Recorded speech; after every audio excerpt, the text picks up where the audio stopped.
زبان کی حفاظت دولت سے زیادہ مشکل ہے۔ انسان کا کردار سندل کے درخت جیسا ہونا چاہیے جو خود پر کلہاڑی کی ضرب کھا کر بھی کلہاڑی کو خوشبو سے مہکا دیتا ہے۔ کبھی آنسو، کبھی سجدے، کبھی ہاتھوں کا اٹھ جانا، خواہشیں ادھوری ہوں تو رب کتنا یاد آتا ہے۔ لوگوں کے خدا سے رابطے پر انہیں مت وقت پر رکھو، ہر کسی کی عبادت کا اپنا طریقہ ہے۔ خدا ہمارے الفاظ نہیں دیکھتا بلکہ ہمارے دلوں کی گہرائی میں جھانکتا ہے۔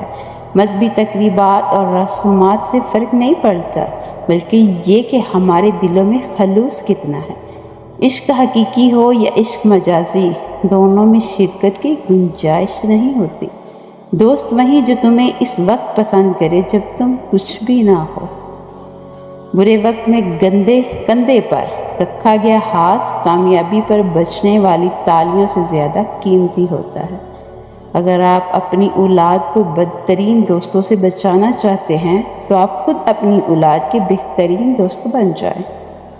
تھوڑی سی تھکاوٹ سے نماز نہ چھوڑ اے مومن، ان سے کچھ سیکھ جنہوں نے جسم میں خنجر ہوتے ہوئے بھی آخری سجدہ نہ چھوڑا۔